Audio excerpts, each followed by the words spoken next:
కొనసాగుతారేమో కానీ లేకుంటే ఆయన అధికారంలోకి తిరిగి వచ్చేటటువంటి అవకాశం లేదు.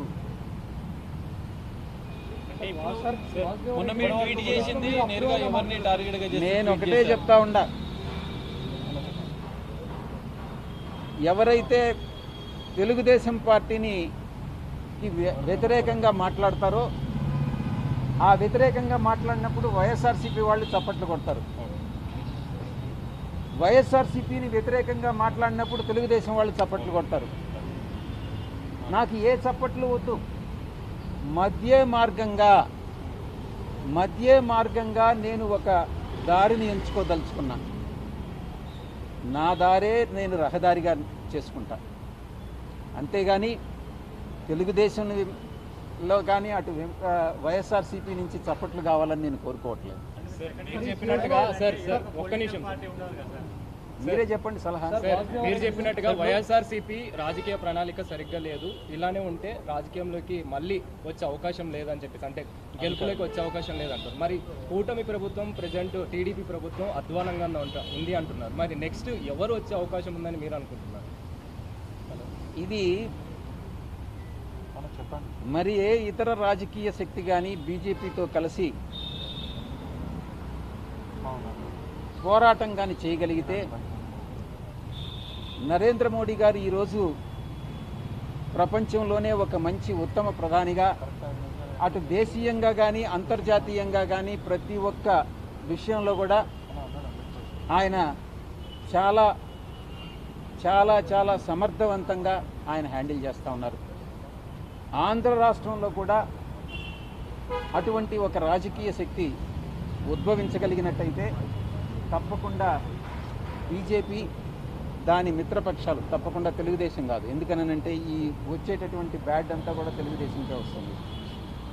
అవకాశం ఉంది అని నేను భావిస్తా ఉన్నా వ్యక్తిగత. అవకాశం ఉంది అని అంటే రేపు రాజకీయ మీ రంగ ప్రవేశం దాంట్లో జరిగే అవకాశం ఉంది. మీరు ఇన్ఫరెన్స్ డ్రా చేసుకుంటే నేనేం చేయగలను? నేను ఈ మాట చెప్తా ఉంటే ఆ మహాతల్లి నవ్వుతా ఉంది. మోడీని పొగుడుతూ నవ్వుతా ఉండవు, నేను చూస్తా ఉంటాను. ప్రధాని మోడీని ఆయన అభినందిస్తూ పొగుడుతూ మాట్లాడుతున్నారు. అంటే మంచి ప్రధాని అని చెప్పేసి కూడా పాజిటివ్ గా మాట్లాడుతున్నారు.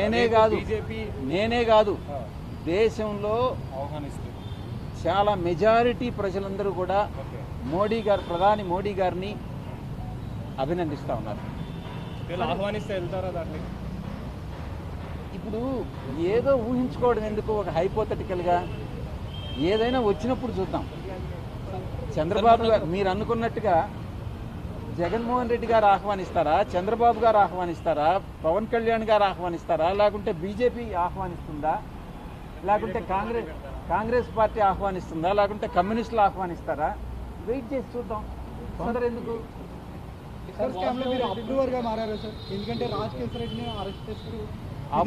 నేను మొట్టమొదటి నుంచి కూడా నేను ఒకటే చెప్తా ఉన్నా, ఎటువంటి పరిస్థితుల్లో అప్రూవర్గా మారేటటువంటి అవకాశం లేదు. అది నా దేహంలో ప్రాణం ఉండగా జరగదు. నేను అప్రూవర్గా మారను. ఎవ్వరూ నన్ను ఏ శక్తి కూడా అప్రూవర్గా మార్చలేరు అన్నటువంటి విషయాన్ని నొక్కి ఒక్కాడిస్తాను.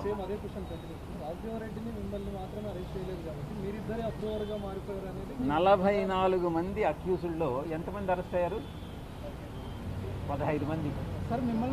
అంటే ఇంచుమించు 30 మంది అప్రూవర్గా మారారా?